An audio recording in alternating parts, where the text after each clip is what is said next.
இலங்கை கடற்படை நடத்திய துப்பாக்கிச் சூட்டில் தமிழக மீனவர் ஒருவர் உயிரிழந்திருக்கிறார். உயிரிழந்த மீனவர் ராமேஸ்வரத்தைச் சேர்ந்தவர் என தகவல் வெளியாகியிருக்கிறது.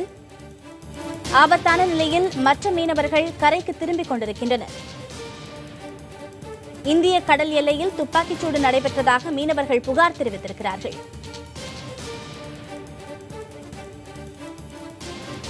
இதுகுறித்த கூடுதல் விவரங்களை வழங்குவதற்காக செய்தியாளர் ஆனந்தன் இணைப்பில் இருக்கிறார். அவரிடம் தகவல்களை கேட்டு பெறலாம். ஆனந்தன், நடந்த நிகழ்வின் விவரங்களை விரிவாக பதிவு செய்யுங்க.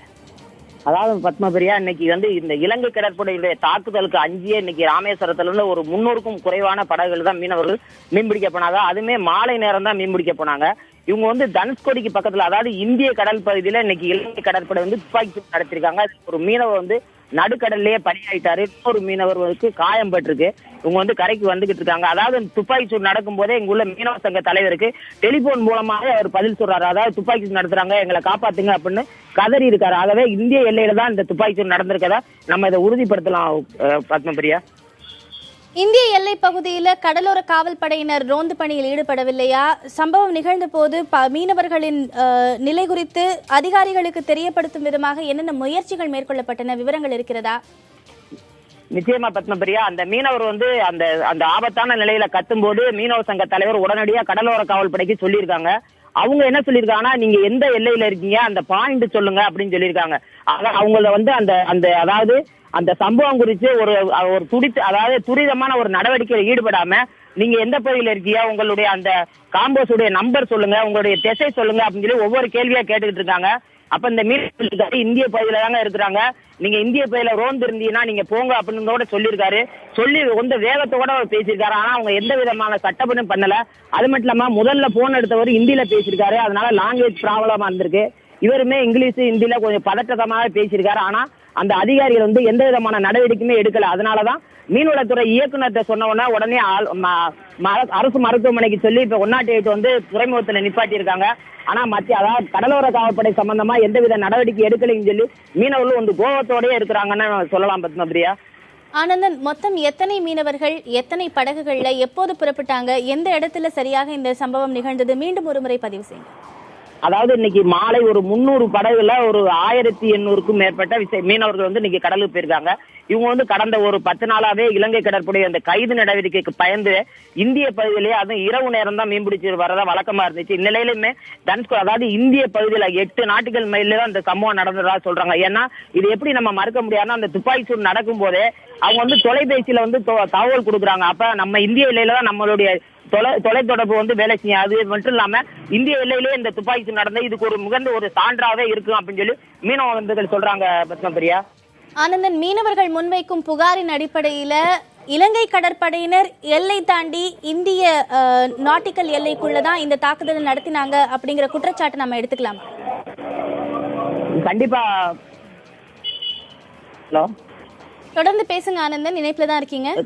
கண்டிப்பா மேடம். அதாவது இவங்க ஏன்னா அந்த தொலைபேசி நம்ம இந்திய எல்லை பகுதியில தான் தொலைபேசி வேலை செய்யும். அந்த இலங்கை பகுதியில உள்ள நம்ம எல்லை தான்னா வேலை செய்யாது அப்படிங்கறத அவங்க பகிரமா குற்றம் சுமத்துறாங்க. அது மட்டும் இல்லாம இவங்க சொன்ன உடனே நம்ம இந்திய கடற்படை உண்மையிலேயே அவங்க பாதுகாப்பு பணியில ஈடுபட்டு இருந்தா அவங்க இந்திய இலங்கை கடற்படை நம்ம பகுதியில வராது. ஏன்னா அவங்க கடந்த 2 மாசமாவே சொல்றாங்க, தனுஷ்கோடி பகுதியில இலங்கை கடற்படை அத்துமீறி பிரவேசிக்கிறாங்க அப்படின்னு சொல்லி ஒரு குற்றச்சாட்டு இருந்துகிட்டே இருக்கு, தொடர்ச்சியா இருக்கு.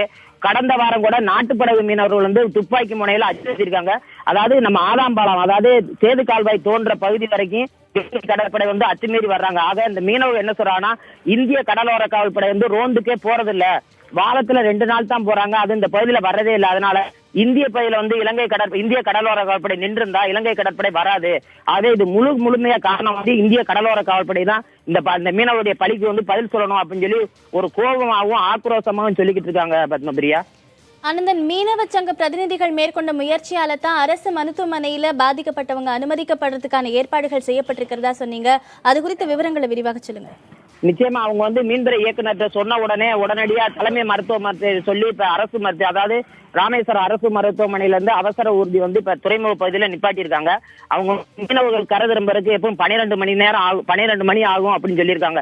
ஏன்னா அதுல ஒரு மீனவர், இந்த டிட்டோ என்பவர் மீனவருக்கும் காயம் பட்டிருக்கு. அந்த படகுல பட்டு அந்த வெடிகுண்டு பட்டு அந்த சிதறல் வந்து பட்டிருக்கதாகவும் சொல்லியிருக்காங்க. ஒருத்தர் இறந்ததுனால அவங்களால அந்த சூழலை வந்து அவங்களால முடியல, அதனால படகை நிறுத்திட்டாங்களாம். நிறுத்தி அவங்களால கரைக்கு கொண்டு வர முடியாத ஒரு சூழல் இருக்கு. ஆனா சக மீனவர் உடனடியா கண்ணு முன்னாடியே இறந்ததுனால அவங்க ஒரு அதிர்ச்சியில இருந்து மீள முடியாம இருக்கிறதுனால கரை திரும்புறதுக்கு காலதாமதம் ஆகுது அப்படின்னு சொல்லியிருக்காங்க பத்மபிரியா. இறந்து போன மீனவர் டிட்டோவுடைய உறவினர்களுக்கு இந்த நிகழ்வு குறித்த தகவல் தெரிவிக்கப்பட்டிருக்கா? பத்மபிரியா, இறந்தவருடைய பெயர் இன்னும் இதுவரைக்கும் நம்ம முழுமையா தெரியல. ஏன்னா அவங்க பதட்டத்தோட சொல்லிக்கிட்டு இருக்காங்க. டிட்டோ என்பவருக்கு கழுத்துல காயம் பட்டிருக்கு. ஆனா இறந்தவருடைய பெயர் வந்து இதுவரைக்கும் இன்னும் தெரியல. ஏன்னா அவங்க பதட்டமான ஒரு சூழல்ல பேர் கூட சொல்ல முடியாம ஒரு பதட்டத்துல இருக்கிறாங்க தான் நம்ம சொல்லலாம் பத்மபிரியா. மொத்தம் 3 பேர் அந்த படகுல சென்றதாக சொன்னீங்க. மத்த 2 நிலை என்ன? இல்ல, அதாவது பத்மபிரியா, அந்த படகுல வந்து 5 மீனவர்கள் போயிருக்காங்க. அதுல ஒருத்தர் வந்து பலி ஆயிட்டாரு, ஒருத்தருக்கு காயம் பட்டிருக்கு.